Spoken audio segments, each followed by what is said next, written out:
अब मनुष्य का स्वभाव है कि अगर वो 24 घंटे किसी के साथ बिता रहा है तो मोह पड़ जाना स्वाभाविक है। उनका मोह पड़ गया इतना कि अब वो सोए तो मृग बालक के साथ, उठे तो मृग बालक के साथ, पूजा करे तो मृग बालक के साथ। समय बीता, कुछ समय बाद मृग बालक कुटिया के बाहर खेल रहा था कि मृगों का समूह आया, अपने जैसों को देखकर वो उसके साथ, उसका मोह नहीं पड़ा, वो चला गया। ये पागल हो गए, मेरा मृग बालक कहां गया, मेरा मृग बालक कहां गया। अंत समय आता है, अंत समय में भी उनके मुख में एक ही नाम, मेरा मृग बालक कहां गया। उसके बाद उन्हें एक मृग योनि प्राप्त हुई मृत्यु के बाद। उसके बाद एक मनुष्य योनि प्राप्त हुई ब्राह्मण के घर पर।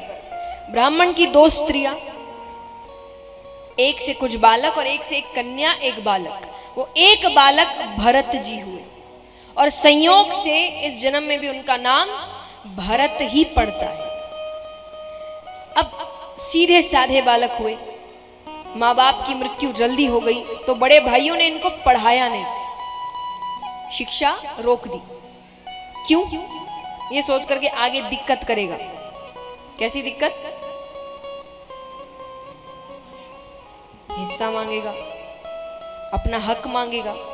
शिक्षा आपको सही गलत समझाती है, आपका हक क्या है, आपके लिए सही क्या है। इसीलिए शिक्षा जरूरी।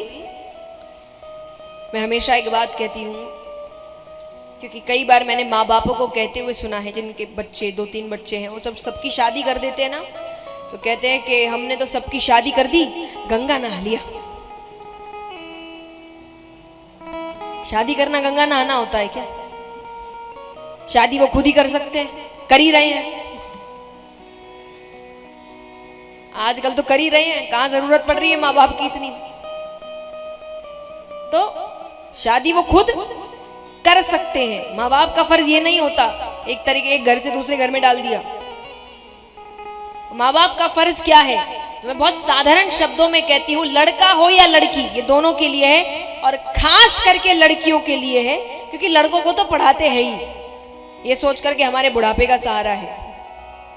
लेकिन ये दोनों के लिए है, लड़का हो या लड़की के माँ बाप का फर्ज क्या है कि आप बच्चों को इतना काबिल बनाइए, काबिल हर क्षेत्र में, शिक्षा में, संस्कारों में, भावनाओं में और धन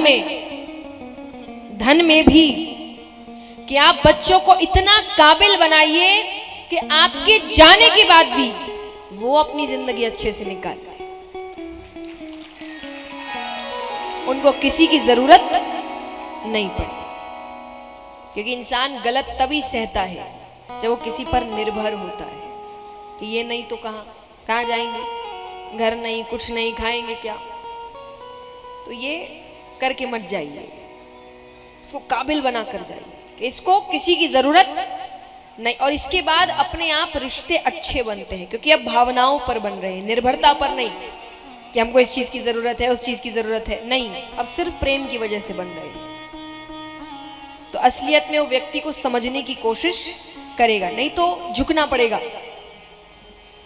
ये सोच कर कि मेरे पास ये नहीं है तो निर्भर तो है, रुकना ही पड़ेगा। ऐसे रिश्ते अच्छे नहीं होते। तो बच्चों को काबिल बनाइए, शिक्षित करिए।